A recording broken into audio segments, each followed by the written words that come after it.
Hello there. Today I'm gonna go off about the Hunger Games because honestly, it's one of those stories that looks like fiction on the surface, but basically a mirror held up to how ridiculous our own world is. It's talked about a bunch, but some of the hidden meanings aren't talked about whatsoever. So let's start with the Capitol. You know, the Capitol with all its glistening, neon-drenched, surgically enhanced citizens. Every time I read about them, I feel this uneasy familiarity. Like, they watch the games as if it's just some harmless reality TV show. And then it hit me. We're not so different. Think about how we all gather around our TVs or phones to watch game shows, or talent shows, or even shows where people basically get humiliated for entertainment. Remember Caesar Flickerman, the host from the Hunger Games? The one who adjusts people to talk about themselves in ways that just makes more sense on TV? Well, that's every talk show host we have had. The Capitol is just us, taken to the extreme. And then you have Katniss. She's never seen any of this before, never seen the crazy colors, the luxury, the abundance of everything. She steps into the Capitol and it's like landing on an alien planet, and yet, what she sees is a lot like our own cities. The same obsession with appearances, the same willingness to distract ourselves, and if you've ever been somewhere ultra wealthy and felt a little out of place, you can relate to Katniss. But the part that gets me the most is the way that the Capitol people dress. Katniss finds it weird, almost laughable and ridiculous. Like, why would you dye your hair or have gems implanted into your skin? But here's the thing. Look around. We literally dye our hair every color imaginable. We get tattoos, piercings, and fillers. If you really think about it, we already look like Capitol citizens. Except it's just our normal. But to an outsider like Katniss, it's the same.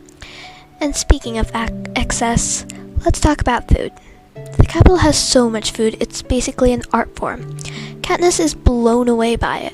She wonders how much time it would take her to make even a low-class version of any of the dishes that they serve. It's so extravagant, and meanwhile, back in District 12, people are starving. Then you realize, in real life, we have the same problem. Most of us eat way more than we need, and we have endless snacks and desserts after dinner anyway. There are entire aisles in grocery stores dedicated to junk food, even those of us in middle class. And after a while, we're scrolling through recipes to make the perfect molten lava cake just after dinner, while somewhere else, someone is just trying to find enough rice for the rest of the week. The Capitol isn't some dystopian fantasy, it's just a blown-up version of our own reality. That's what Suzanne Collins did so well. She didn't invent a crazy world that doesn't exist whatsoever. She took what's already here and exaggerated it till we couldn't look away.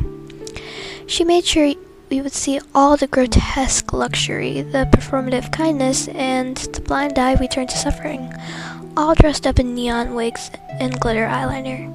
So, when you read The Hunger Games, you can't just roll your eyes and say, wow, those Capitol people are so shallow, because we are the Capitol people.